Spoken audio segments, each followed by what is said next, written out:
Hi guys, welcome, good evening, and welcome to the second week of Australia's Capture Paranormal, the Paranormal and Spiritual Apprenticeship. So we had some great interactions last week, which was really nice to see, and we had some great conversation, which was great also. So just while we're waiting for a few people to get on, like always, I know Tuesday nights are not an easy night for people to jump on. They've got family commitments, that sort of thing. So if you can watch this later, that's great. But if you can make it, we'd love to have you. So everyone that interacted last week and everyone that interacts online this week on the live will go into the draw to win a spirit pack. So I've got all the names for last week, and after this live is finished, I'll put in all the names for this week. All right, we'll just wait a couple more minutes. Excuse me. So this week I actually finished my herbalist course, which I'm pretty excited about. So I'm now classed as a home herbalist. And I've been fiddling around with herbs and things this week, which I'm really loving. Hey, Leanne, how are you, doll? Yeah, so that's what I've been up to this week, and just been busy with the full moon and doing full moon stuff.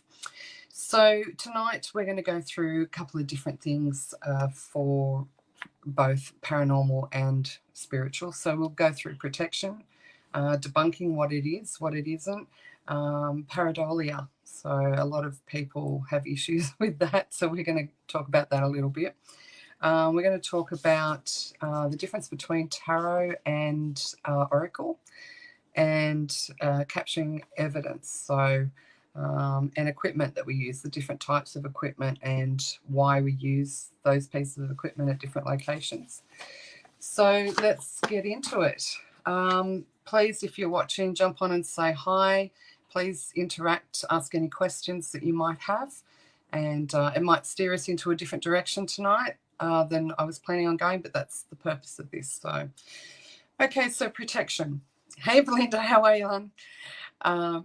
Protection in working with spirit, and particularly in the paranormal investigation side, is really important. So we can protect ourselves in different ways, and it's the best, it should be the first actually, tool that we have in our toolkit when we're packing up to go on investigation or to do work with spirit.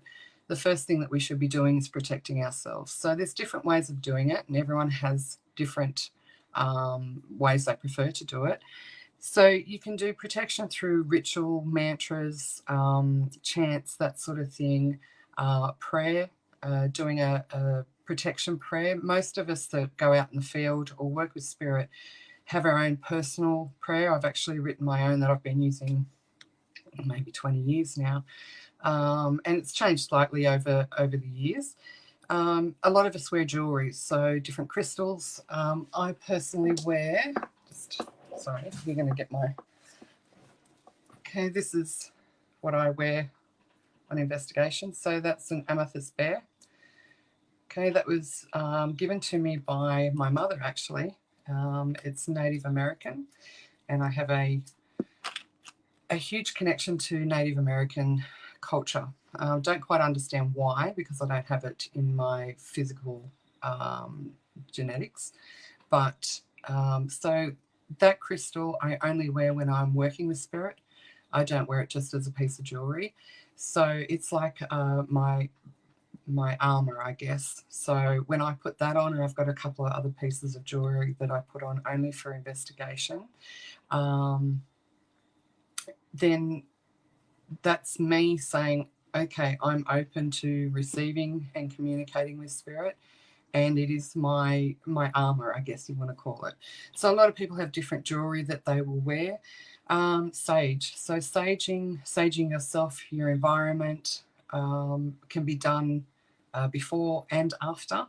I only usually use sage after an investigation if we've had some issues where the energy is a little bit icky, or I've got a really strong connection that I think I'm not going to be able to let go of. So that's when I would use sage.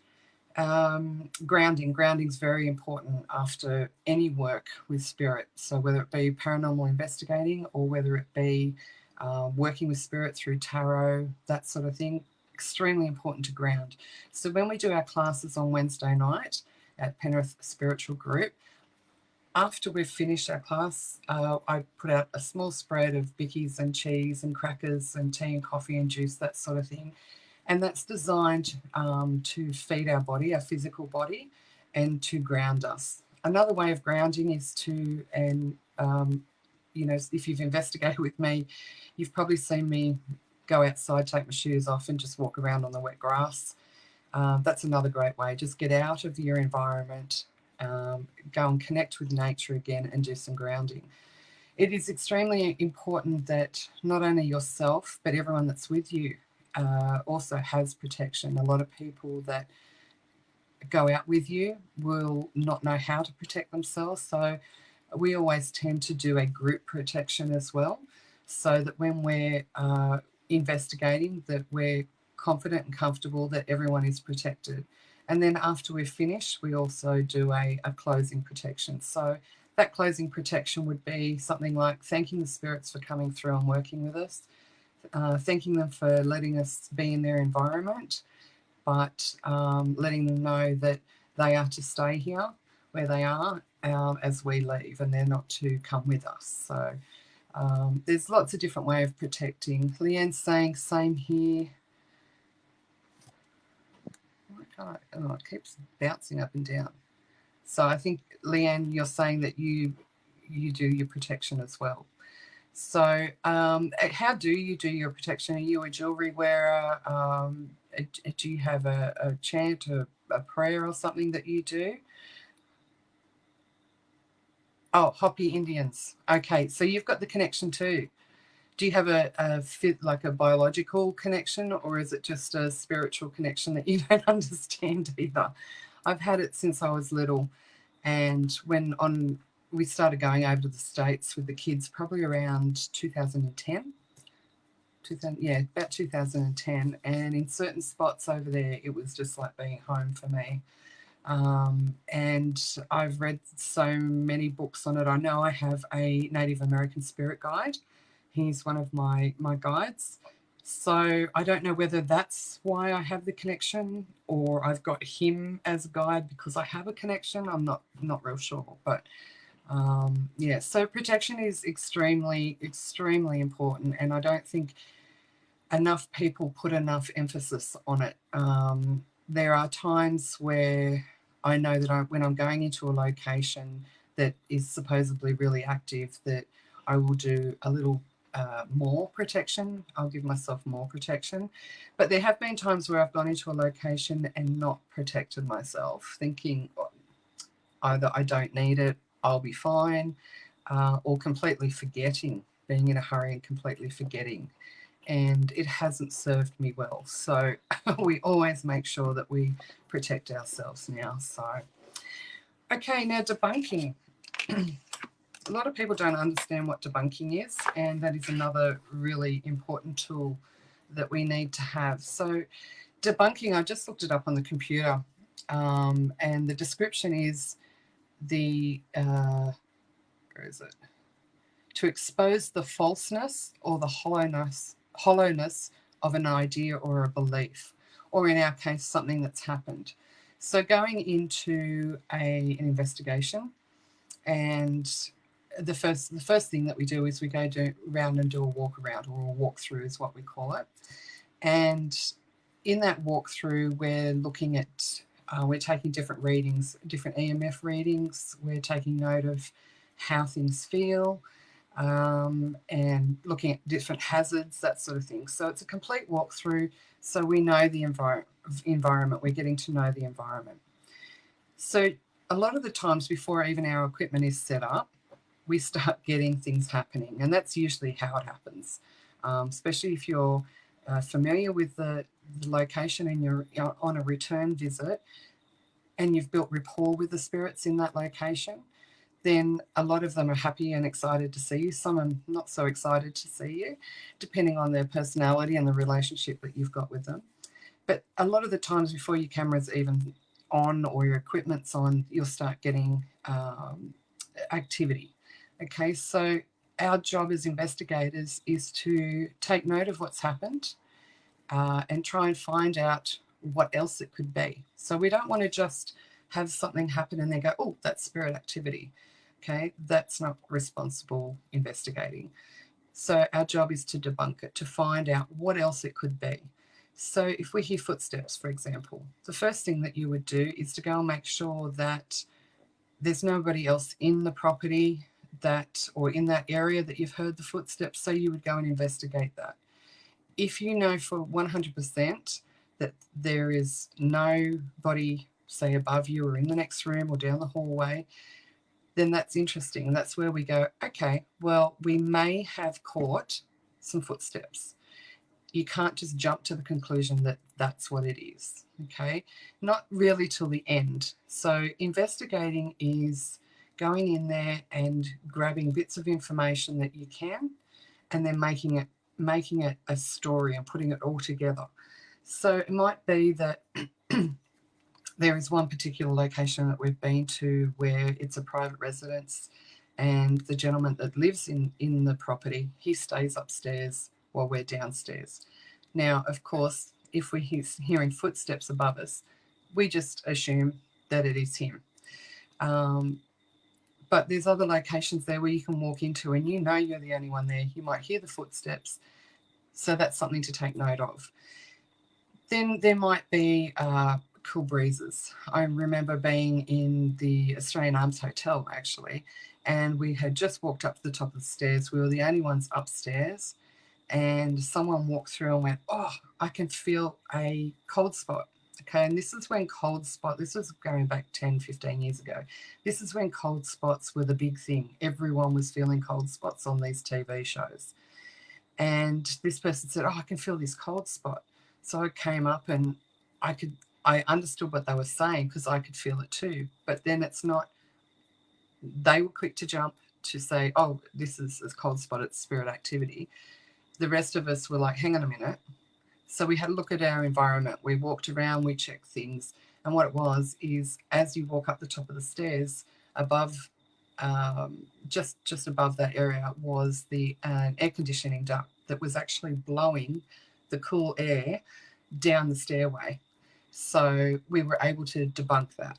Okay, I don't think he was too impressed because we sort of poo-pooed his spirit activity, but that's our job. That's what we're supposed to be doing. So it can be really difficult. There was another location where we were all standing in the one room. Everyone that was on the investigation was all standing in the one room, and there was a door in the cupboard, built-in cupboard, and a door that swung open. And we all sort of looked at each other and thought, oh my God, we've got something here. So we went and investigated the door, and we had a look, and it was just a cupboard. So we thought, well, there's nothing in the cupboard to push the door open that we can see. So what we did was we latched the door and we jumped around on the floorboards. We got people walking around sort of upstairs, downstairs, around the room to see if maybe it was a situation with the latch. Nothing happened. Then we had someone go on the inside of the cupboard and try and push. Nothing happened. We tried absolutely everything that we could possibly think of that could have created that door to come open on its own. And we even got it so it was almost latched and then let go of it to see how it would open on its own. And it did open on its own, but not with the force that it had opened with before. So again, we can't say 100% that was spirit activity, but I tell you what, we couldn't figure out what else it could be. So that's another one of those things where you put to the side and you go, well, we heard footsteps, we had this door open, and that's why we like to videotape too. Belinda's saying, just like when we heard the keys jingling at Dubbo Jail, went out to hear who was around. Did anyone walk past? Yeah, exactly right. So you hear something and you don't just assume that what you're hearing is what you think it is. So it could have been, we even asked, I think, Belle, I remember going around asking everyone that was on the site that night, do you have any coins in your pocket? Do you have any keys on you? And we were checking to make sure that it wasn't one of us that had walked on the outside of one of the cells that may have had some loose change in their pocket or something like that. That was a good night, actually. So that's what debunking is. And there's there's a million different things that can happen at an investigation. There's a million different things that you can try to do to debunk it. I personally find it really interesting when you've got a group together and you have something happen and you decide, right, well, we've got to try and figure this out. We've got to try and debunk this. And everyone comes up with different ways of doing it. So you could spend 40 minutes trying to debunk a door opening on its own because you're trialing all these things. And that's what's great about working with a group of people, because you have a lot of different input as to how you could try and debunk that. So too many people, I think, are quick to jump on the bandwagon because they want it to be spirit activity. We all want it to be spirit activity, but if it's not, it's not. So I think that, I think it's a really important tool that you need to have in your arsenal, is to know how to debunk and when to debunk. There's also we do a lot of old houses, so you might be sitting there in the silence, which is a lot of what you do on an investigation, is just sitting and listening and waiting and trying to hear and see in the dark. Old houses have creaks and all that sort of thing. Hot weather, you're going to have expansion. Cold weather, you're going to have all sorts of things.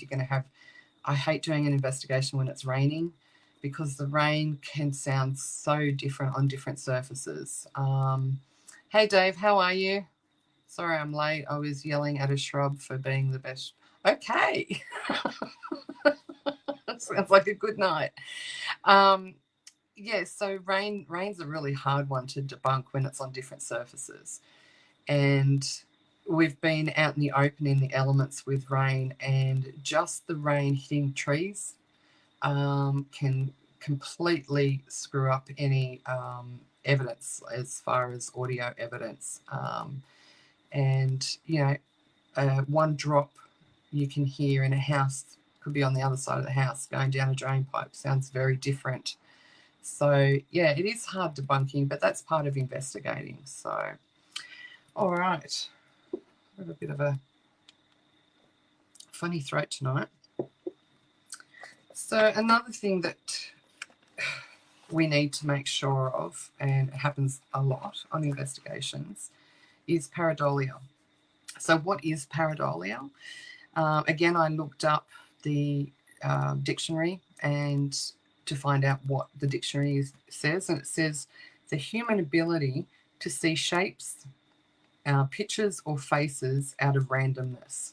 Okay, so finding meaningful images in patterns that are familiar to the human brain. Now, the human brain is programmed to recognize faces. So you might, I think all of us have looked up at the sky, at the clouds at some stage and gone, oh, that looks like an elephant, or that looks like a face, or that looks like a dog. That is, that's what we're talking about, pareidolia. So you can find pareidolia anywhere. So, for example, I think we've all probably seen, I don't know where it came from, but Virgin Mary turned up on someone's piece of toast at one stage. And it was just how the bread had been scorched and people were seeing it. It could have been faked, that one. But, so we can see it anywhere. And a lot of the times we see it in...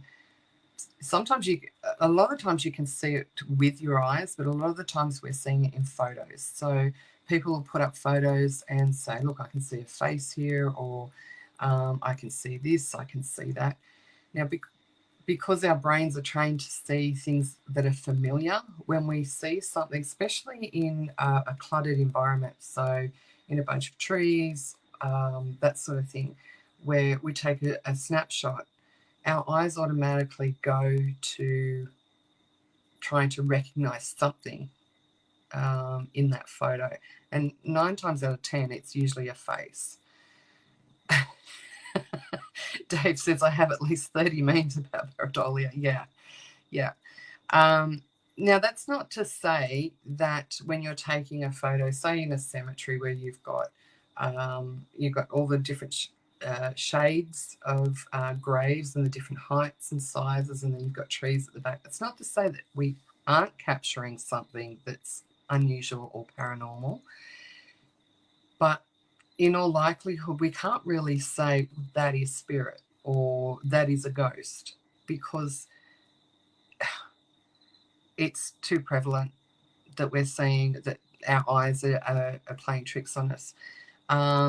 There have been many a times where I've put up photos and gone, check this out. Like just recently, I think it was earlier this year, might have been later in last year, put up some photos of a cemetery that Belinda from Western Sydney Spirit Sisters and Vicky were with me, and we were wandering around and I was taking some snapshots. Now, the reason I was taking snapshots was because with my own eyes, we'd gone into the cemetery, we'd parked, and we were the only ones there except for a council worker. And as we were walking down the path, I saw another man over near one of the graves. And he looked a little bit strange. And I went to turn around to say something to the girls and turned back and he was gone. I was like, oh, where did he go? At that time, I noticed that the council guy was leaving. Hey, Scott, how are you? Queensland's most haunted. Welcome. Leanne's saying we are programmed to look for faces to understand if it is friend or foe. Exactly right. And do we get ready? And do we get ready for the fight or flight? Exactly right. So, hey, Jeff, how are you? So, yeah, so as I couldn't find out where he'd gone, I thought, oh, maybe he's bending down, putting some flowers or something like that. So I didn't pay much attention to it. A couple of minutes later, and there's no way unless he ran, I saw him in another location and it was quite a distance. And I thought, oh, there's that guy again. And I mentioned it to the girls. I said, there's a guy over there. He's really strange. He was there a minute ago. So I started taking photos and I was just click, click, click, click. When I looked back, this guy was gone. I was like, where has he gone? Seriously, he can't be ducking in behind all these graves. So I went in search. So we walked over there to where I had first seen him. And when I was looking for him, where I'd seen him the second time, he's gone again. 3 times that happened in the same cemetery. And at that stage, we were the only ones in the cemetery. When I actually looked back at the photos, and I put that particular one up on our page. When I look back at the photos, there is a figure that is caught, and I put the red circle around it so people know what I'm talking about. Or is that you, Mia? Is it Scott or Mia? I don't know. Whoever it is, hello. And I found that really interesting because what came up in the photo is what I saw with my eyes, and it was also very interesting at the first location. When we got to the first location where he was, the grave was significant to why we were there. And it was a bit bizarre that we'd just done an investigation at a private home, and we were going to this graveyard to find the connection to that investigation. And it was almost like he led us to this specific grave. So, really bizarre. So if I hadn't seen it with my own eyes, I hadn't seen a figure of a male with my own eyes, once I looked at the photos, I would have gone, oh, that's really cool. That looks like a figure. I know for a fact that the figure that's captured in that photo is what I actually saw with my own eyes. So that's really cool. Scott, I tried tagging her, but not sure if it worked. Oh, okay. Jeff, the Fairfield video was good. Oh, thank you. If you've seen our Fairfield video, that's just a day that Belinda and I decided to head out to explore. We found a house that was actually opened. There was an auction going. There was a changing of hands of buyers, and we got to walk through the property. We did some investigating there on the sly. We did speak to the owners about potentially coming in and doing an investigation, but the new owners were not interested in that. So, and it will not be open to the public ever again. So it's going to be a private home. So we were really honoured to be able to get into such a gorgeous property, and it had been left in rack and ruin, and they have. So we spoke to them about their plans of fixing it up and what they were going to do with it. I'm really excited for them. We're glad that someone's taken it on and giving it new life. So yeah, there were some great responses too. So if you haven't seen it, go and check it out. There was obviously a few deaths in that place, and a couple of the answers that we got, we were able to actually put to some actual facts. So it was really interesting. But I digress. So pareidolia is one of those things that, again, a lot of people, they want to find something creepy. I know that quite a few of us will put up, actually, even at Fairfield on the video, there was looked like a face. We'd taken a shot of, I think it was a window, and it looks like a face. And not just a little bit of a face, but a full face looking at us through the crack in the door or the window. And while we can't say that that is a spirit, it certainly looks like it, and it's certainly a cool capture. But yeah, look, 100% that guy in the cemetery that we have caught in that photo, and I'll try and put it up if I remember. I'll write it down. It wasn't too long ago. Cemetery photo, so you can see what I'm talking about. Yeah, so you'll see what I mean.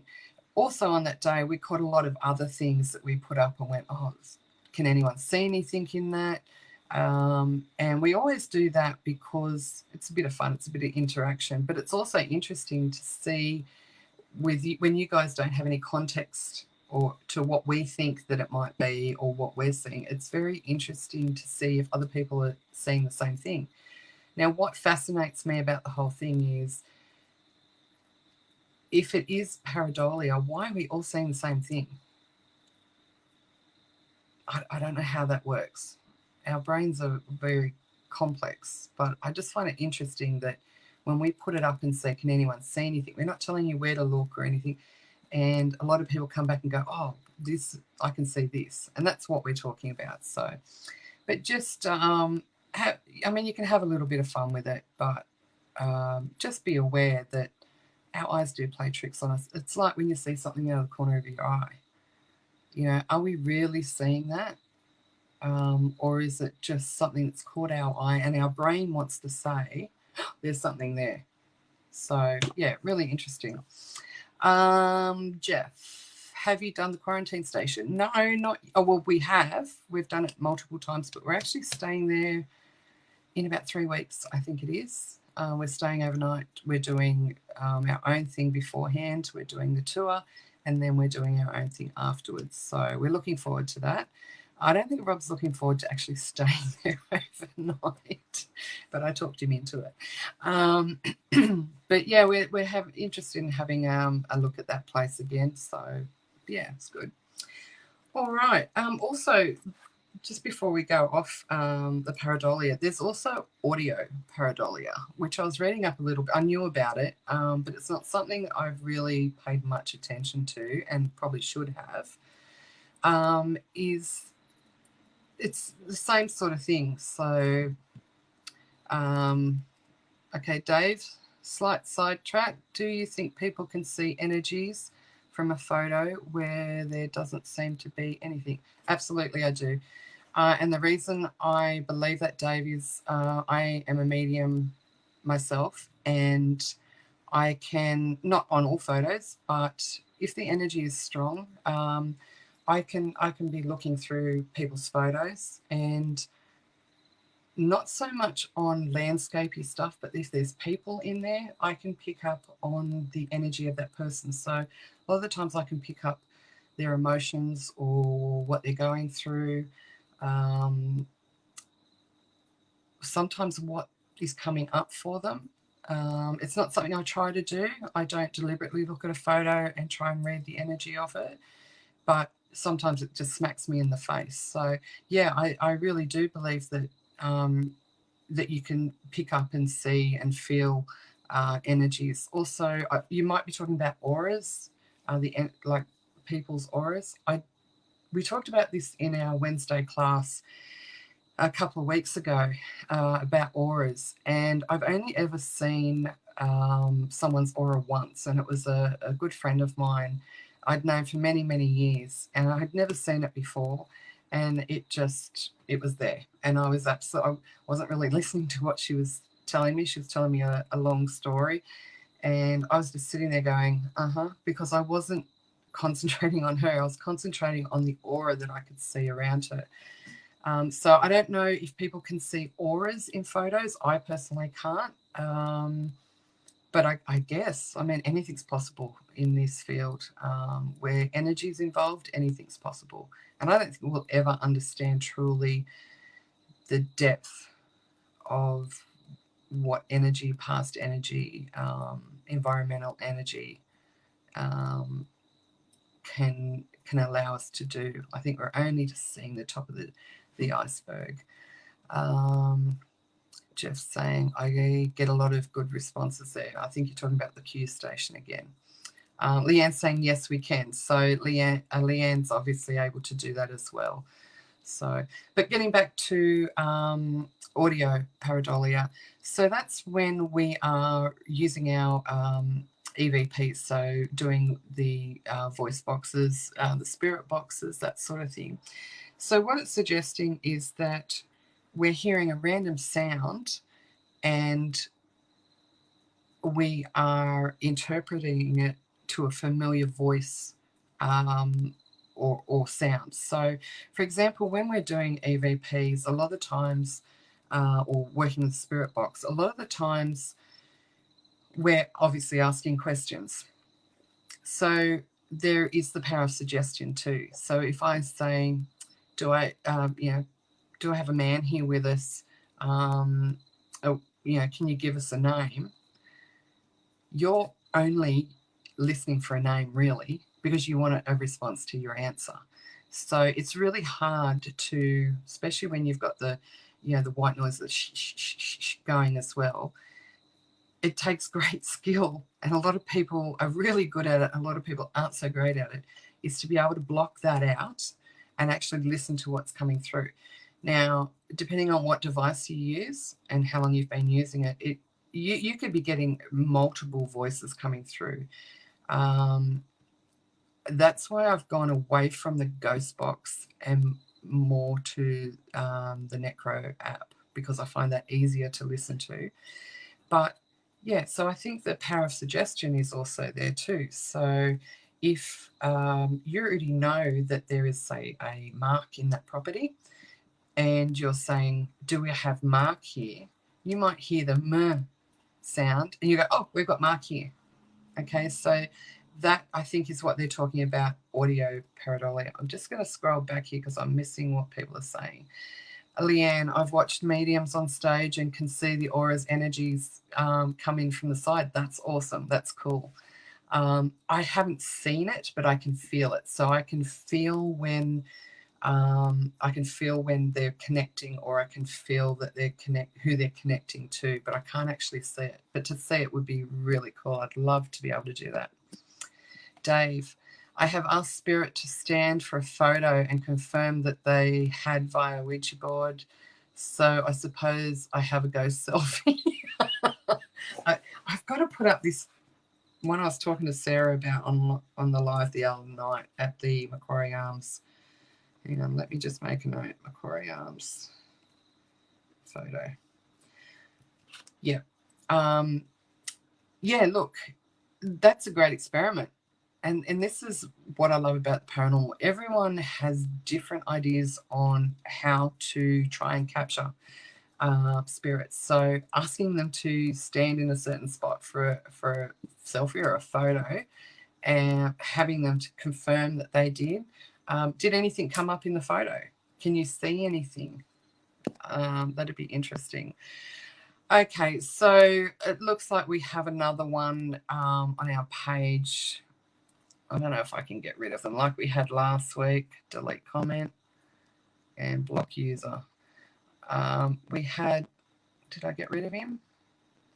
If you see any, if you see anybody coming up during our lives or afterwards, thank you, Belinda, for letting me know. We had some guy on last week and he was commenting on everyone. Just let me know, and I'll get rid of them. Where are we? Leanne, I cannot listen to the spirit boxes. I've tried many times. Yeah, look, I find it hard. Rob hates them. As soon as we're doing a spirit box session, he's like, I'm out of here. I'm going for a break. He really just can't get his head into that. That's why I love, Scott's saying that's why I love the Etsy method. Belinda, that's why it's, whoa, where'd she go? That's why it's good to not know anything about a location. Exactly right. We talked about, I think it was last week, we talked about not researching before we go. And that is a good way to, I guess, get rid of some of the audio pareidolia. Dave, I couldn't, but a psychic friend of mine did. I've gotten better at spirit box. I had a very, very cool experience at Dubbo Jail. I think everyone's had, we should all organise to go and do Dubbo Jail again as a big group. We went with a big size group, and actually Belle was involved in helping put together an experiment that worked really well. There were lots of noise coming through, and I heard my grandmother tell me to go away, to leave me alone. It immediately went silent. Oh, okay. Then I heard two spirits talk to each other, asking if they could get me to dance. I did a dad dance, and sorry, it keeps jumping up. I did a dad dance, and I heard, look, he's doing a jig. That's really cool. Yeah, maybe we should organise later in the year to go as a big group for anyone that's interested in going. Maybe go and do Dubbo Jail for the weekend, go and explore around Dubbo. Leanne, I'd been on that Dubbo Jail tour. Yeah, I think we should. It's been a while. Was it last year, Belle, that we went and did Dubbo, or was it the year before? Was it this side of COVID? I can't remember. Yeah, just arrived the day before so we can rest before investigating. Yeah, everyone turned up. Well, you guys turned up the day of, and everyone was absolutely knackered. It's expensive to hire out at night. It is, but we have hired it out at night. I think there was probably about 12 of us, and it wasn't too bad. It was, we all sort of pitched in, and it was the year before, yeah.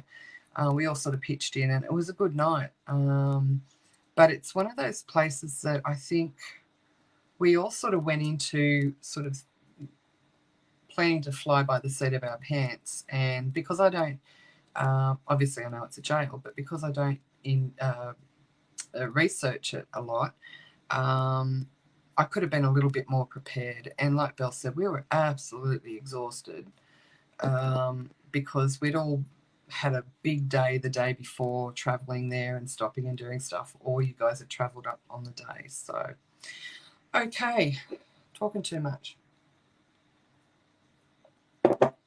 All right, so we're going to talk a little bit about the difference between tarot and oracle. So this is going sort of outside of the paranormal investigating and more into the spiritual. And we're going to, that's what this apprenticeship is all about. It's a little bit of everything. So we're going to pop in and pop out of those two different subjects. Obviously, they're interconnected. My computer keeps playing up. I don't know why. Doesn't want to play nice tonight. It's very strange. Okay, so there a lot of people don't know the difference between tarot and oracle, and some people prefer to work with tarot, some prefer to work with oracle, some work with both. All right, so we'll go through the differences and then I'll show you the differences. So tarot, I've written my notes here so I don't forget anything. So tarot is obviously hundreds of years old, and it is the first form of card type reading materials. It tarot has a set structure. It has 78 cards, and they're divided into 2 decks. So there's the 22 majors and the 56 minor cards.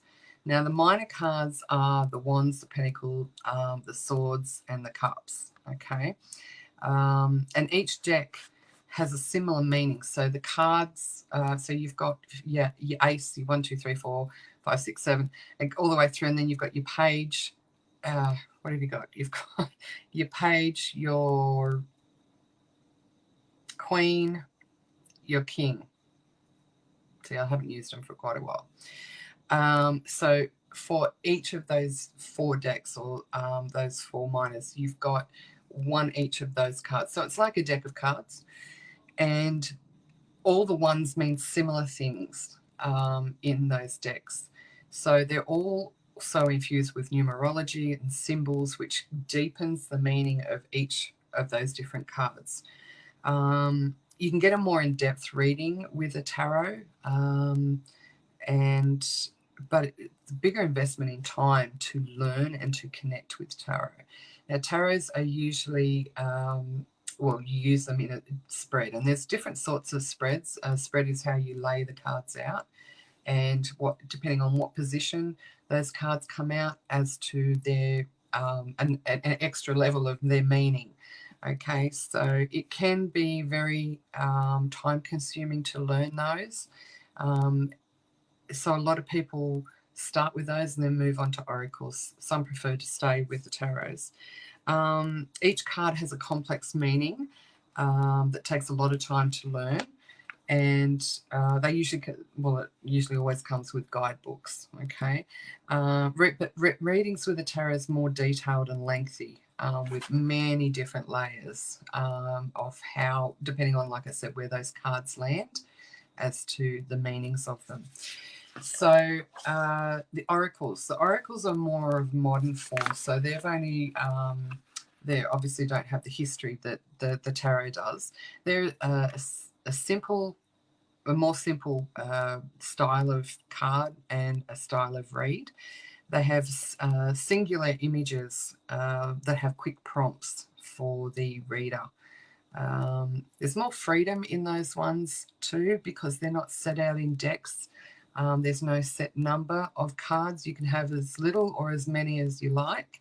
I actually made my own oracles up towards the end of last year, and I made over 100 cards. It doesn't mean I use 100 cards every reading. I do sometimes, but I have set them out because I've been dealing with tarot and other oracles for, I think my first tarot, it's around here somewhere. I'll show you. It's old. It's 30 years old. Oops, I'm dropping everything here. So it's very well loved. Look at the ends of the poor cards. Okay. And these ones, that's not a good one to start with, is it? Change. Yeah, let's change that. So these ones are, I'm trying to work out this camera. So they've got the prompts. So you've got your timings down the bottom there with the numbers. You've got your reverse meanings. You've got your basic meaning, and then you've got your next level of meaning. So those ones I've been using, and there's only like, where are we? It's not too many of them. They have been working for me for 30 years now. I love them dearly. I don't use them a lot now because I'm now using the ones that I made up, and I'll show you those shortly. So Oracle has no set number in the deck. It has no suits, so it doesn't have the wands, the cups, pentacles, and swords. They can come with a guidebook. Some of the sets do, some don't. So you can use them in a spread, but you don't need to. So you can do what I call a card pull. So it's just shuffling and letting them fly out as they are. Hi, Julie. How are you? So yeah, doing a card pull where you just shuffle, asking a question, and wait till one pops out, and take that from there. Because the Oracle deck is different, it can give you, like all the different Oracle decks you can get, it can give you a fresh perspective, because you can use 1 or 2 or even 3 different decks in a reading if you like, and I've done that quite a bit, and they're a lot easier to learn, especially if you make them yourself, because all the graphics, and I'll show you some of them. Where are they? Oh, they're hiding under my paper. All the graphics that I have on my cards mean something to me. So, yeah, I'll show you a few of them. Okay, and I've created all these myself. Oh, that's upside down. Okay, so that one's healing, release, recovery. That's a cool photo. Law of attraction, make your thoughts and actions positive. Okay, so yeah, so I made them, and there's more here. I've just got them propping up the camera at the moment because it's a bit on edge tonight. So there's probably about that many. So there's 100 cards, and it takes a long time to get to connect with your cards too. So, all right. So a couple of the differences in the actual physical cards. So does size matter? Hell yes, it does. I'll just leave that there. So this is the size of a normal playing card, and this is the size of a tarot. So it's quite a, trying to work with this camera, quite a difference. So they're about the same, or they're a little bit wider as well. Tiny bit wider, just a little bit. Yeah, so the tarot cards are this size. Oracle cards can come in any size. They can come in small, the smaller ones, or the larger ones. They can come square, they can come round. Now, just having another difference is when you have, I've pulled out some of my packs that I've got stored in my cupboard. So how do you know the difference? Okay, it'll tell you. So those ones are Oracle cards. Those ones are Oracle cards. Whoops, where at? Meditation deck. Okay, so obviously you can meditate on what comes up on these, but they are essentially Oracle cards. These ones here are lesson cards again, and see how it says there's 40, I don't know if you can see it, 44. That's a good indication that it's not a tarot. Tarots have 78, so they have the two split decks, okay? I have a whole heap more in the cupboard. I can't get them all out, but that was just an example to show you how they can be called different things. Tarot is called tarot. Now, these are, okay, the old style tarot, the original. Okay, so you have your four different ones. So you've got your pentacles, your wands, your cups, your swords. Okay, now these ones are also tarot.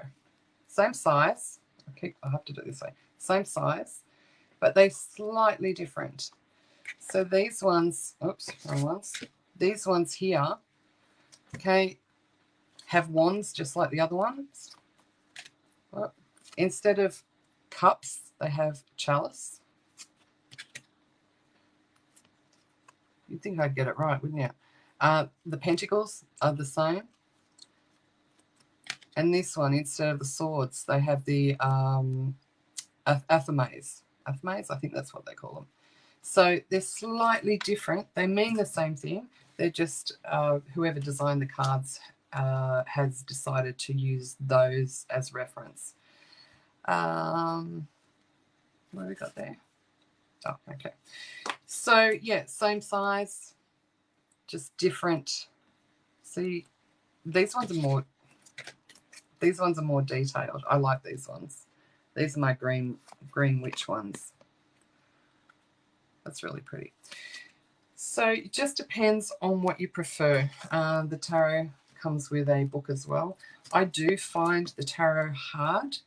The original tarots as well. These ones are a little bit easier because I get more prompts and I get more connection to the actual graphics to help me understand the cards. But yeah, look, each their own. If you're one of those people that like to swap between them, great.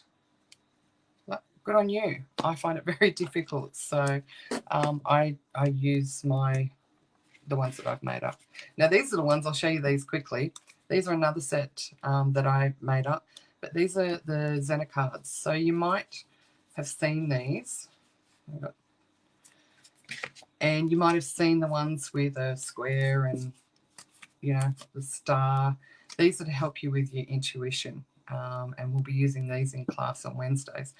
But I didn't want to stick with the normal ones, so I have very different logos, graphics on. Oops, that's upside down.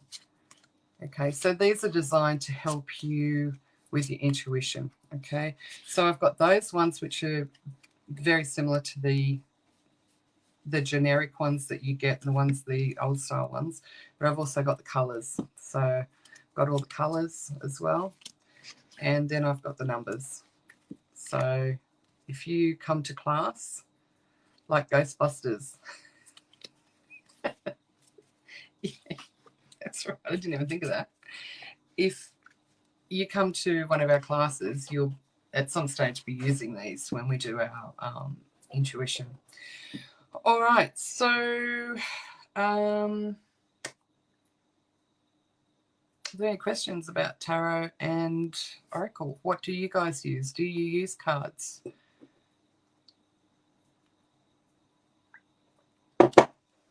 No one uses cards. Occasionally I jump online and do readings. I haven't for a while. I was nearly going to do it yesterday, but yeah, something came up, so I might do that, and we might do some card readings later. Okay, before we move on to our next, Leanne, you use them? So you use tarot. Okay. Do you use the original type that we just showed? I don't know where I put them now. Or do you have a different type, a more modern design?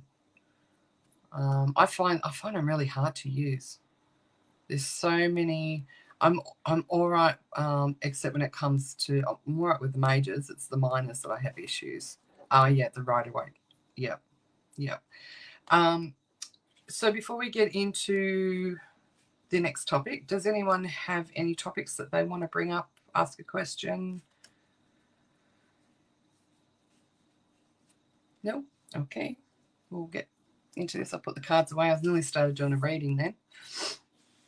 All right, so we're going to talk about capturing evidence in a paranormal investigation. So how do we do that, and in what ways can we capture evidence? So you've got your photos. Okay, so taking photos with your phone, with digital camera, any sort of photos. We always make sure that we've got a couple of different styles, like either we've got a phone, we've got the digital cameras, we've got cameras on motion detection, so if something's moving, it'll hopefully pick it up. You've got your videos, so we've usually got a video. If we're doing a long investigation, we usually have a video or two set up on a tripod and just run it throughout the night. You got your voice recording, so that's another way of capturing some evidence. So we're talking about that before. And whether you use the SB7, the 11, the Necro, whatever you're using, you can use just like the old, what are they used to call them? The secretaries used to use them. I can't even think. The little recorders. I have used that way back in the beginning before I got the S-Box 7, I think it was my first one. And that worked not too bad, but the tape buggered up, and I don't think you can get the tapes for them anymore. So then you've got your EMF and your cat balls, or your sensory, so your electromagnetic gadgets. You've got your Ouija board and your table tipping. We don't use the Ouija board too much these days, but we do use the table tipping quite a bit. So we've got a couple of different tables, and our first one, little Tilly, she goes all right, but she's a little bit shorter, so it's a bit hard on investigation on your back. You have to get the right size seating with her. But we've had a lot of activity on her. We've actually had her moving across the floor, twisting, turning. The only thing she hasn't done is a dictaphone. That's it. Thank you. The only thing that she hasn't done is raised off the floor. But I have seen one table in my life actually physically lift off, and that was amazing. And then you've got lots of different gadgets now, all the electronic gadgets, and then a combination. Yeah, it is showing your age and mine. I've actually used them. I just couldn't think of what it was. And the combination. So they're the things that we use to capture the evidence. Now, you can sit for hours at an investigation and have all your cameras going and your video going and all your other bits and pieces going, and you could get nothing. You get absolutely nothing. You get a little blip here and a little blip there, or it could be full on. Belinda, that was an amazing to watch the table tipping. Yeah, I love the table tipping. It was probably about, it was before COVID, so probably, I don't know, about 6 years ago, the first time I used the table, and the first night I used it, it just went crazy. The first night Rob used it was at Newcastle, and it was funny. I've mentioned this story before. Is he was sitting on it with myself and two other people. One of them was the event manager, the tour guide. And when it started moving, she pulled her hands off it. So we all knew that it wasn't her doing anything. And then I thought, well, I'll take my hands off it too. And it was just Rob and this other guy. And they ended up having to get out of their chairs. And it was just, I don't know what's going on with that door out there. I think it's Rob. The table was just going across the room. They had to get out of their chairs and follow it. And afterwards, Rob was like, what the just happened? And he's picked this table up and he's looking at it. He's trying to debunk, which was good, what was going on and how that was working. And his mind was just blown. And we were staying in Newcastle doing some investigations, and he said to me, that's it, we need one of those tables. Yeah, Leanne, you like it too. I think, Leanne, have you been with us and done table tipping? I'm not sure. I think you might have, maybe not. Maybe I'm thinking of someone else. So we tend to use the table tipping, not so much the Ouija board. The board, I find, I quite like the board, and I've been using that since I was quite young. A lot of people feel uncomfortable with the board, which I understand, but it fascinates me because the board is just a piece of wood, or plastic if you've got a plastic one. Most of them are wood. Some of them are cardboard. But it's just a piece of wood. There's nothing special about it. It doesn't have secret powers. It's just like the table. But I think it's because we've been conditioned through Hollywood and through, other people's stories, how freaky boards can be. Now, they can be because they do bring spirit through. And 9 times out of 10, if you've been completely freaked out, won't touch them, it's because you've either watched too many movies, or you or someone you know has gone and done some stupid shit with it when you were younger. And me included, I did it when I was younger, young and stupid, not understanding what it was. And, I kick myself now. But yeah, 9 times out of 10, it's because people have had those experiences. When we've done tours and we've been running tours and had guests come in to a location, we never do it as part of the night's activities, but we always have it set up in the room so that what's going on here? So that afterwards in free time, people are welcome to go on and jump on there and have a look and use it. But we always make sure that either myself or this computer's just playing up now. either myself or Belinda is there the whole time watching it, just to make sure that the people using the board are doing the right thing and for the right reasons.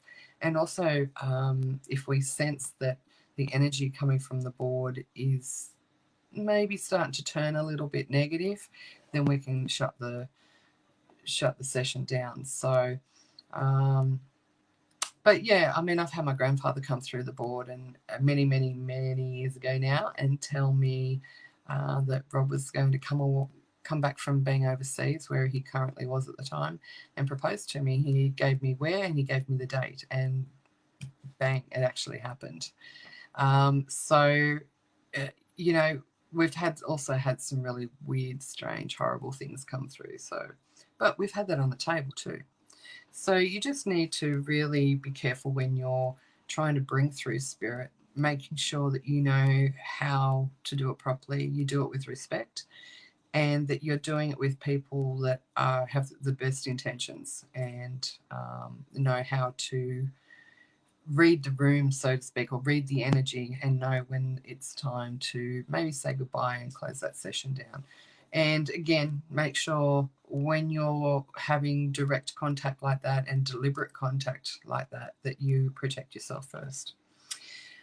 All right, so the pieces of equipment, we sort of put them into 3 different categories that we use. So you've got your electronic, your old school, and then your everyday items. So we'll just run through a couple of those. So your electronics are your EMFs, so electromagnetic field devices, your cat balls. We haven't had a huge amount of success with cat balls. I think I've seen some people have some decent responses with them. I do like the fact that, they, unlike EMF, if you've got, phones around, that sort of thing, that can set them off. That doesn't seem to happen with the cat balls or anything because they're not picking up EMF, but I don't know how many of them I've stepped on in the dark because I haven't seen them and broken them and that sort of thing. I don't particularly find them easy to roll either on a lot of surfaces. So we've got them, but we don't use them a lot. We use them mainly when we're going to a location where, hey Sarah, how are you, doll? We use them when we're going to a location where we might just be popping in there for a bit. We don't necessarily want to be taking great big bags of equipment because I can just chuck them in my pocket or my handbag or something like that. And they're a quick little way to see if there's any activity, but we don't use them a lot. So EVP, again, we usually do the Necro act. We've been having a lot of success with that. But when we use anything like that, we're always filming too. One of us, because I've got the app on my phone, so we use my phone for that, and then someone will film it.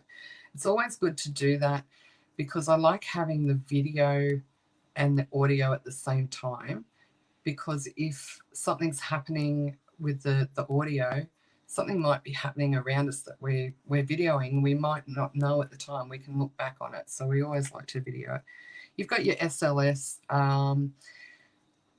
Look, I'm in 2 minds about the SLS. I've seen some really great stuff with it, and I've seen some really crappy stuff. Oh, wind affects the balls too. They go off. Okay, I didn't know that.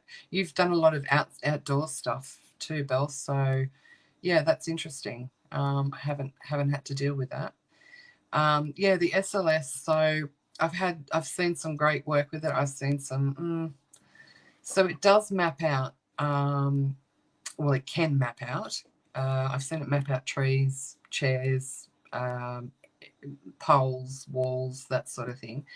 I was in 2 minds about it. wasn't really fussed on it until a night out with Heath from Illawarra Paranormal, and he had his on, and I was under spiritual attack. And again, I'll put that photo. He was generous enough to share that photo with me. And I've put it up a few times now. I'll add that to my list of photos to put up. Let me just write that down. SLS pick. And so at the time I've got a still photo of it. I haven't got the recording of it. And I was under spiritual attack while we that was a crazy SLS. We were doing a table tipping session in a known haunted location that I had previously been to maybe 3 or 4 times. And we had spirit coming through, and I was communicating with him on the table. EMF was going off. I could feel his energy around me. My whole body was being affected, all down one side. It was heating up. It was hurting. It was burning.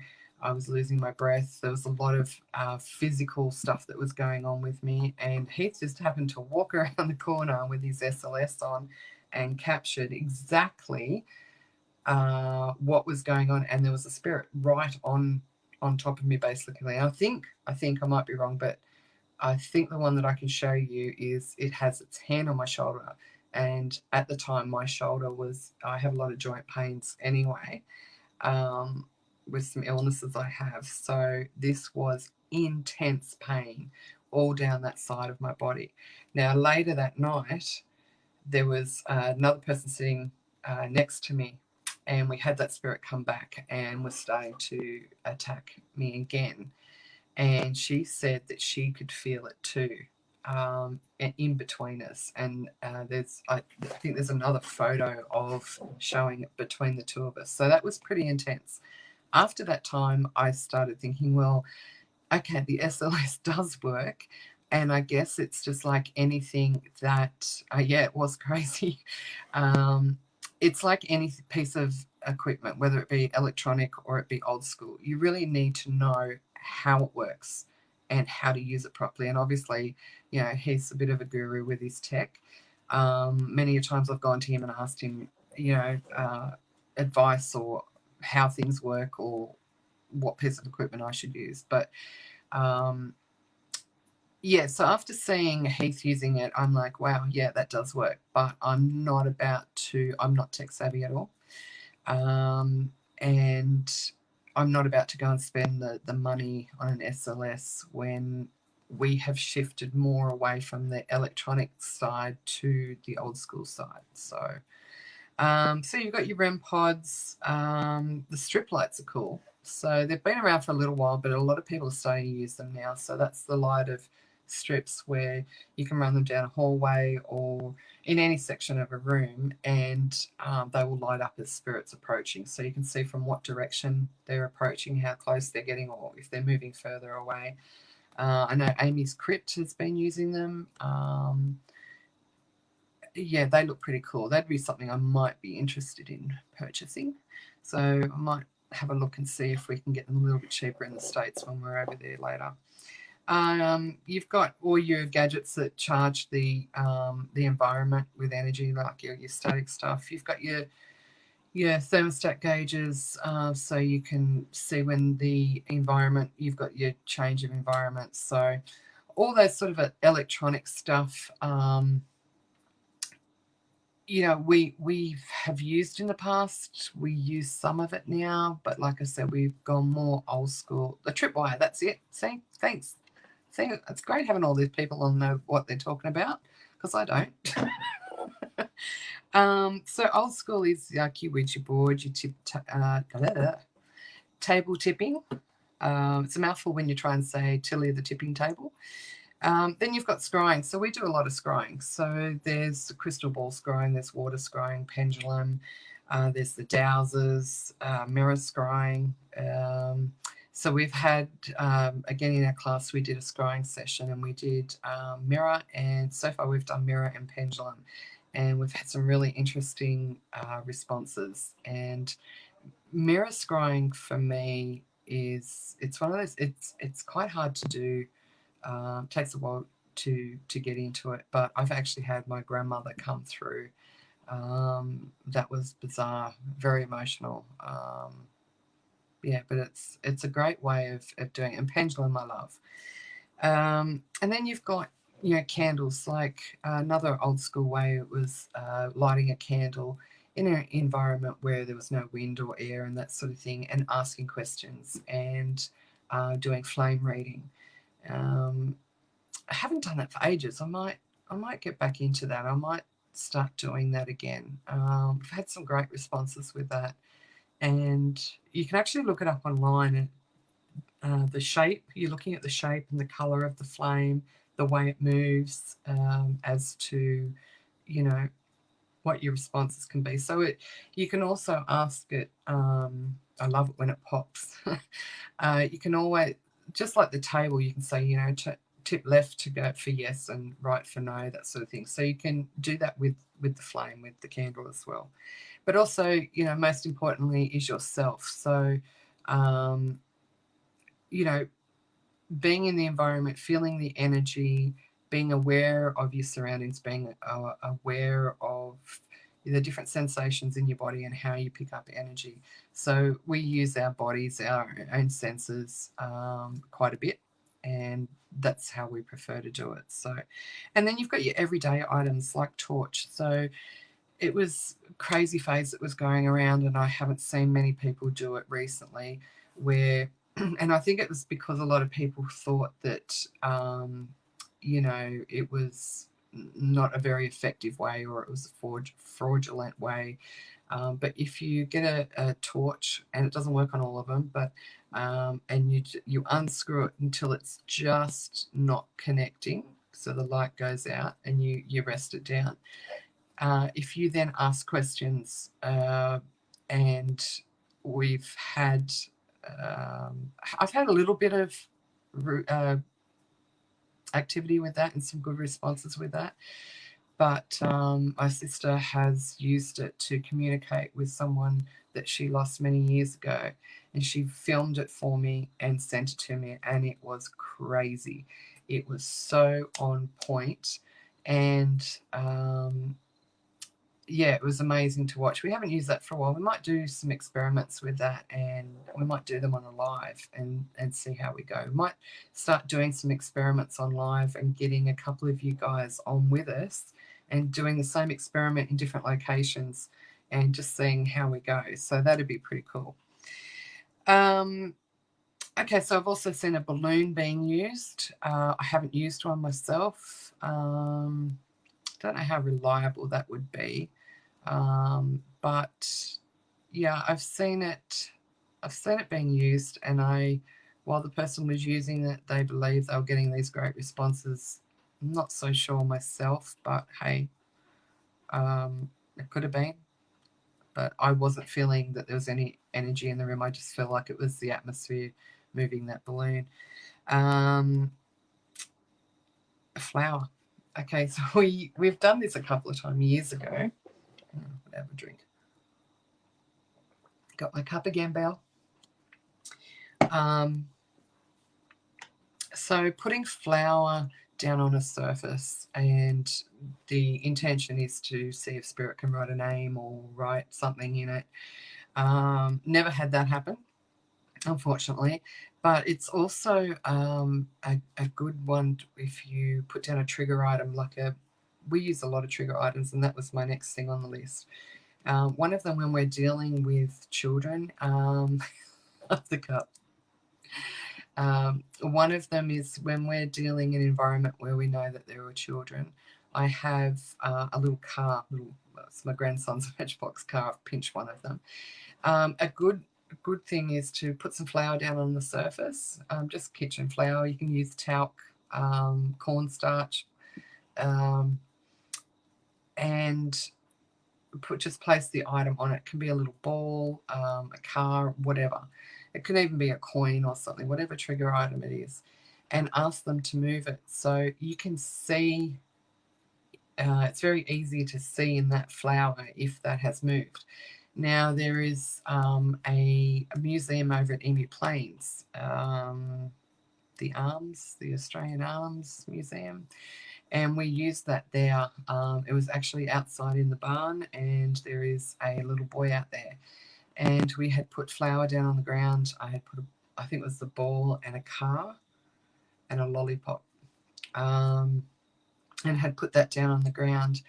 And while we were there, nothing happened, but we all went out for a quick break. And when we came back, we had a camera on it. Now, the camera didn't pick up any movement, but when we shone our torch on it, you could see that the, was it the ball or the car? No, it was the car, because I thought that, the ball's only a light ball.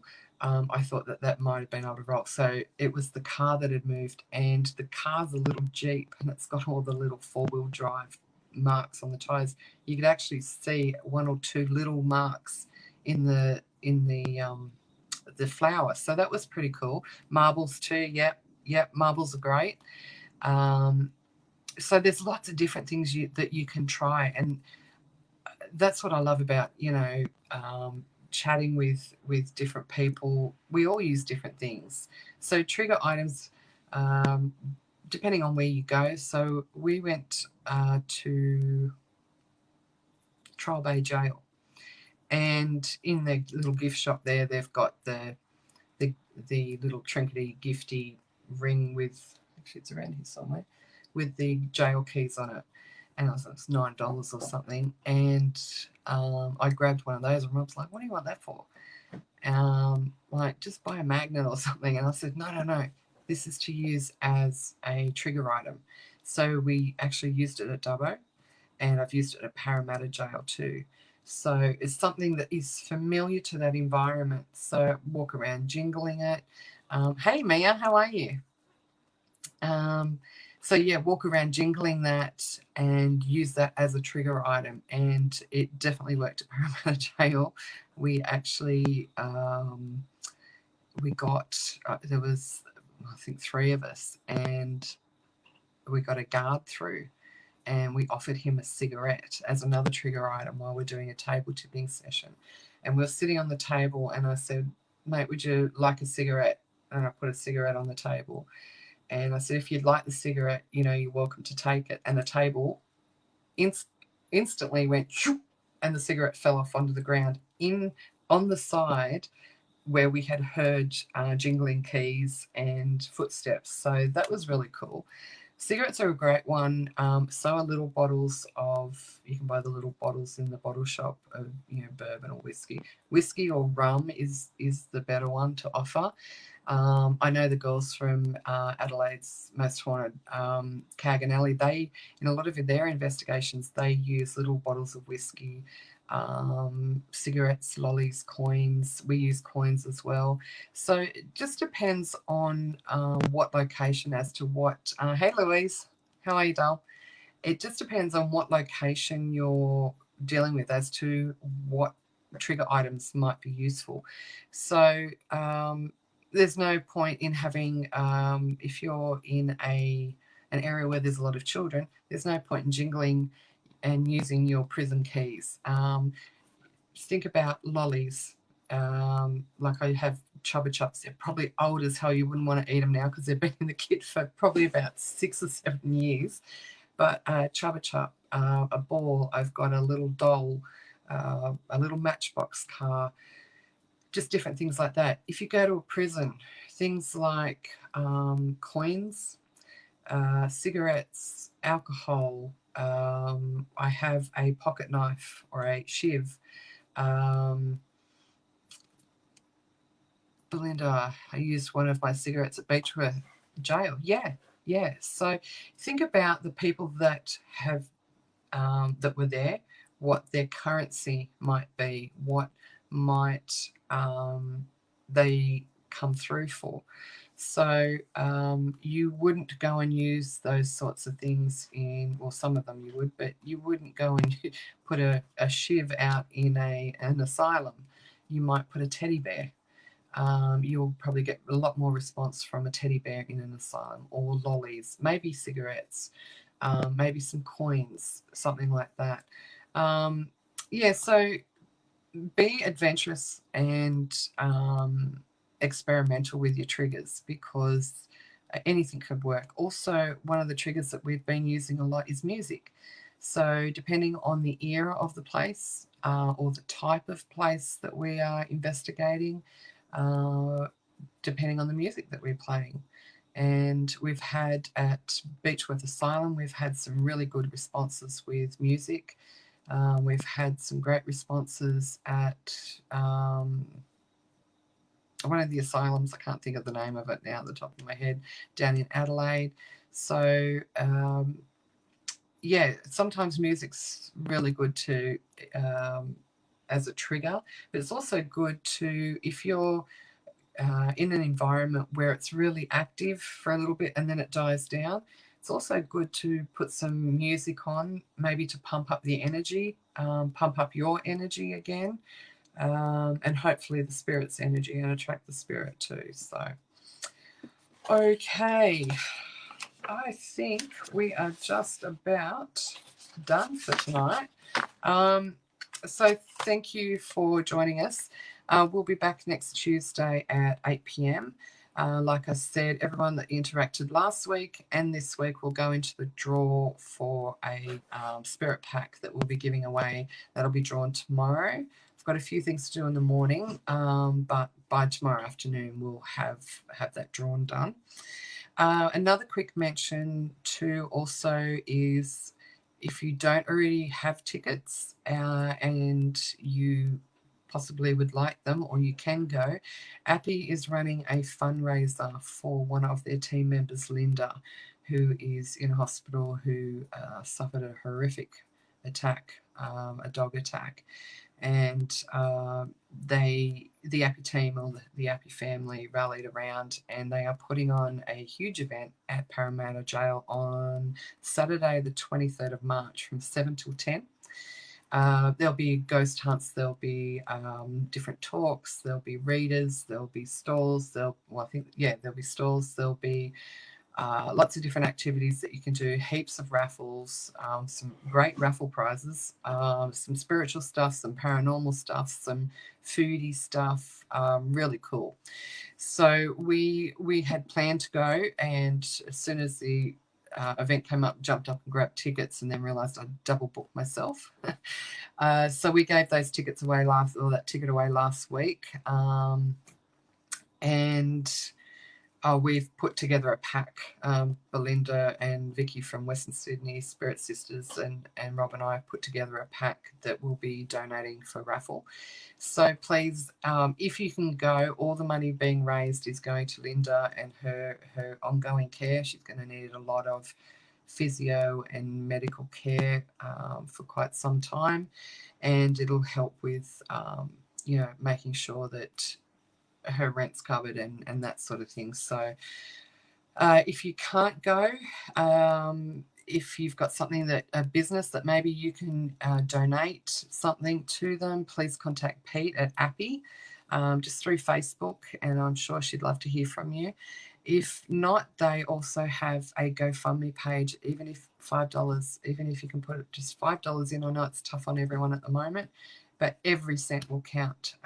And I'm sure Linda would be most appreciative of even $1. I mean, poor girl doesn't even know that this is going on, I don't think, but the Appy family has rallied around. So, and it's been amazing to see the whole paranormal field, even overseas, coming and sending lots of love and donations and getting behind this event. So if you can, that would be great. If you're in Penrith or close to Penrith, we are now running, and have been for a few weeks now, Penrith Spiritual Group, which meets fortnightly on a Wednesday. The next one is Wednesday the 6th of March from 7 till 10. And we get together and we do lots of different stuff. We've been doing a lot of energy work. So energy, feeling your own energy, understanding energy, protecting your own energy. We've been working on sigils. And there's some of the things that we're going to be talking about on here next Tuesday. So we've had some good responses from our class, and everyone in class has been working really well together and having some great personal goals reached, and it's been really good to see. So next week on Tuesday, at 8 o'clock. We're going to be talking about energy and feeling your own energy. We're going to be doing a couple of little hands-on activities that we can all do online. And we're going to talk about protecting your own energy and from the energy vampires, because we all have energy vampires in our life and they all need to just bugger off, but they won't. So we need to learn how to make them bugger off and not affect us. We're going to be talking about sigils and what sigils are and how we can incorporate them into our lives and how they work. We're going to talk about starting your own investigation team, the do's and don'ts, the should I, shouldn't I, and how to do that. Hey, Paul and Antoinette. I'm not sure who's on watching. It might be both of you. We're going to talk about the do's and don'ts of investigating. There are lots of those, and there are some things that you may not have thought about, and you need to understand them and put them into practice before you go out in the field. We're going to talk about how to approach different locations, how to investigate different locations, what techniques to use, what equipment to use in different haunted locations. We're going to talk about how to do a walkthrough properly and the process of doing a walkthrough of an investigation properly. And we're going to talk about private investigations, the do's and don'ts, and the pros and cons of doing private investigations. Some of them can be great, some of them can be really difficult. It's Antoinette. Hi, doll. So, yes, that will be for next week. Does anyone have any questions or anything they want to talk about? We could squeeze in another 10 minutes maybe, if anyone's got anything. Oh, it's good when everyone knows each other and everyone's saying hi to each other.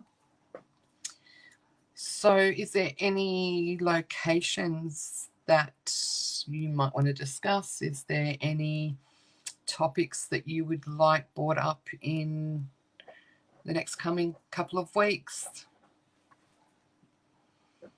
Nothing. Okay. What I might do is just wait a couple of seconds. I got my cards.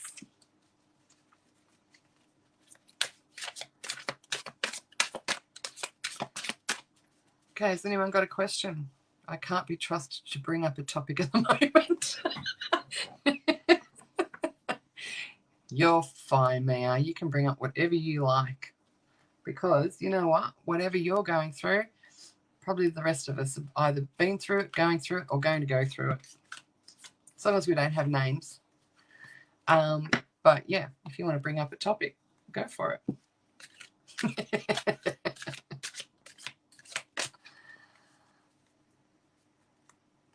Okay, so is there any topics that we can bring up that I can add to the list for next week that you might want to, or has anyone got a question for cards? Does anyone want a quick card? I can do one or two before we go. Oh yeah. Okay. All right. Be an individual. Don't worry about what others think. Do it your way. Well, we all know who that one's for, don't we, Mia? That's what just came out, doll. There you go. And on that one, it says the other one that fell out was gratitude, appreciation, find the silver lining and manifest what's next. So that's your next step, which is what you're moving into. Okay, and I got the card yes also fly out. So whatever you asked yourself or thought about or considered asking me about, that's the answer, yes. Okay. Leanne, do you just want a card or you want a question, Bob? Oh, I nearly fell off my chair then. No surprises. All right, Leanne, just a card or you want to ask a question?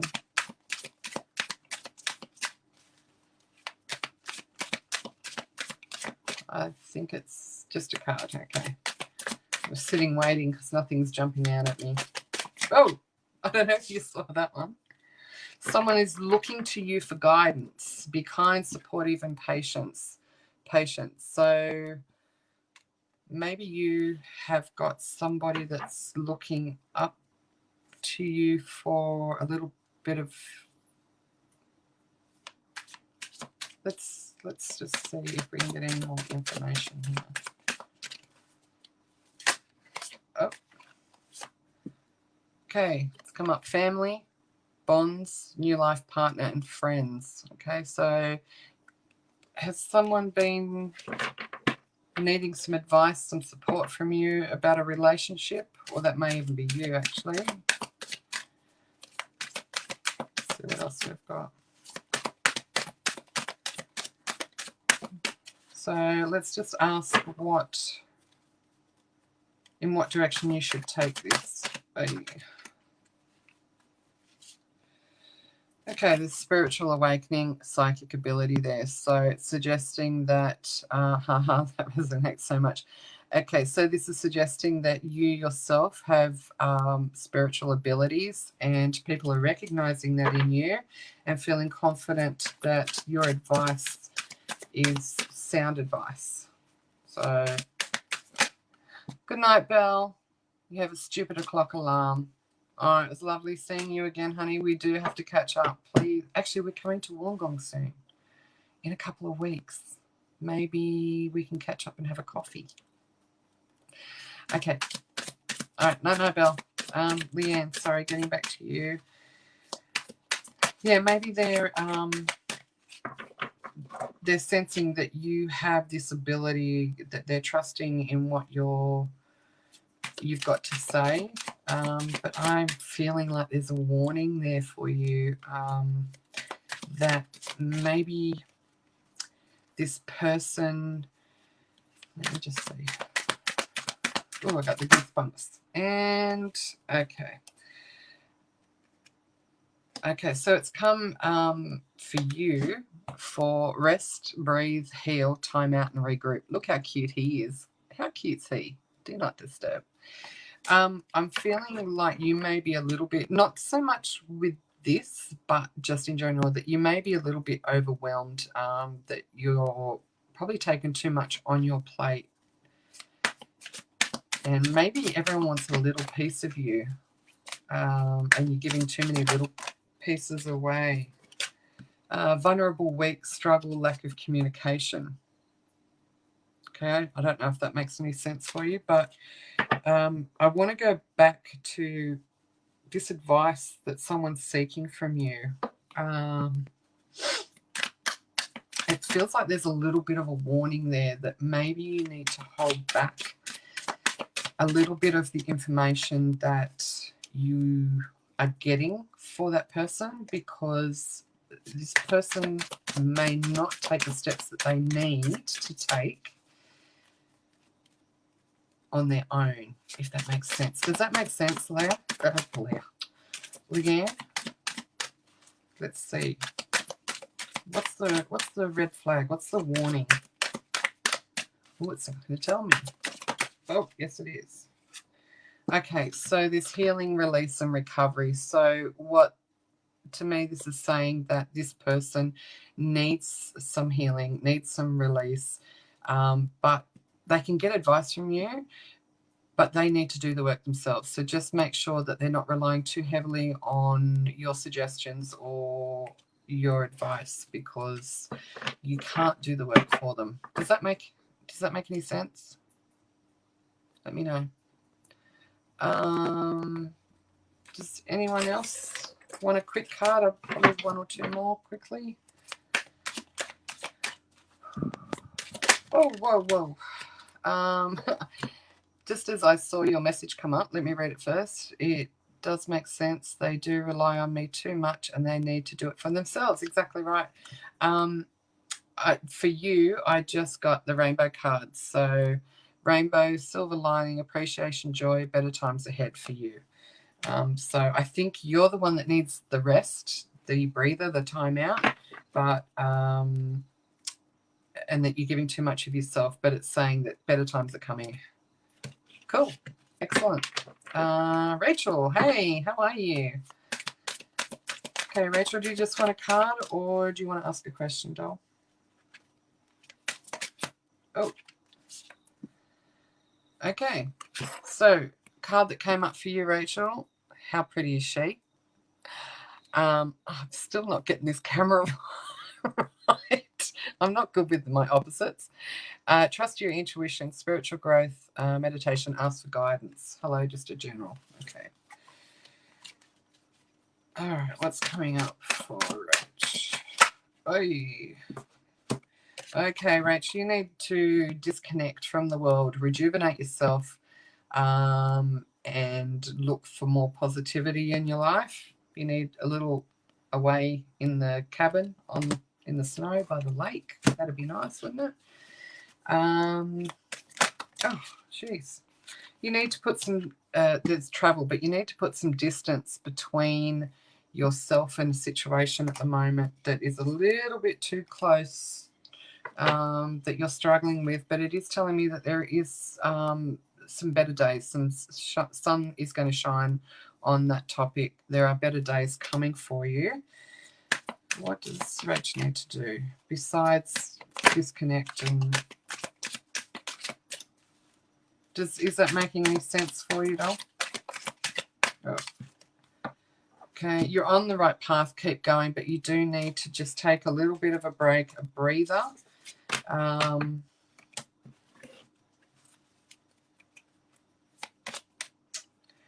Oh, okay. You need to start speaking your truth.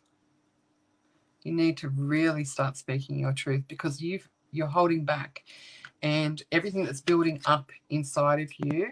Night, Dawn. Night, Leanne. Good night. Another good live this evening. See you next week. I have to get up early and feed the livestock before it gets too hot.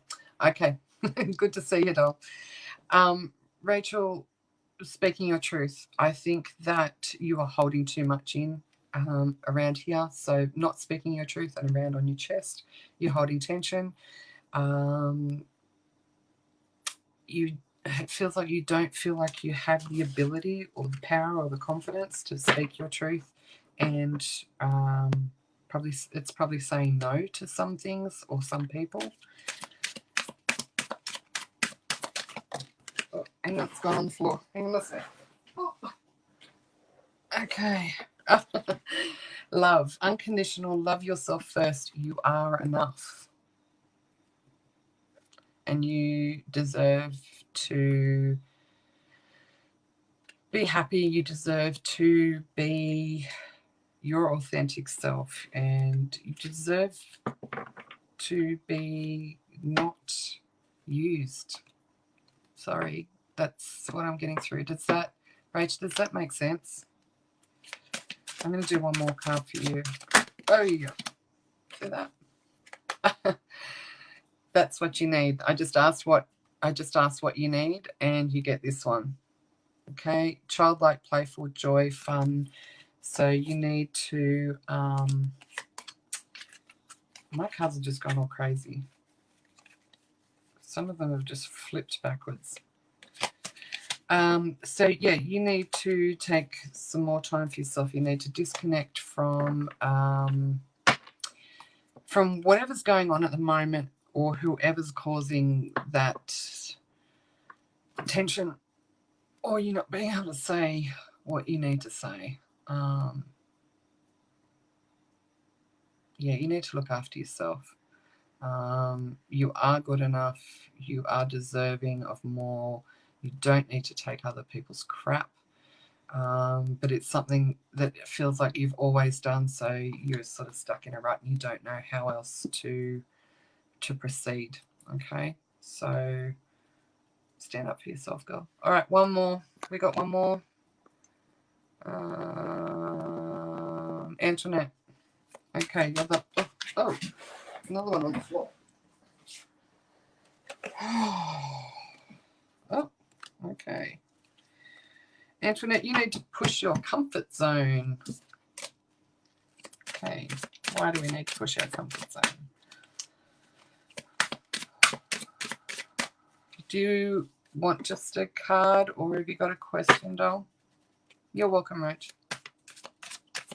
Oh. Okay. start this again because I've just had all the cards that came out for Rachel coming out again. So, Antoinette, let me know. Do you just want a card or do you want a question? I'm going to ask a question. This is the last one for the night, and then we're going to head off. Oh. Okay. I've had 2 cards just jump.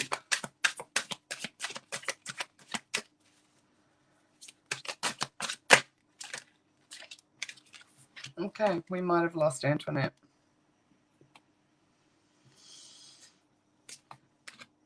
No, okay. All right, we must have lost her. Okay, all right. Thank you, everyone, for joining tonight. And we will see you next week. I may jump on during the week. I've got a bit of a busy week, but I may jump on the week and do it again. All right, good night. Thank you, everyone, and we will see you next week, same time, 8 o'clock on Tuesday. Take care and have a great weekend.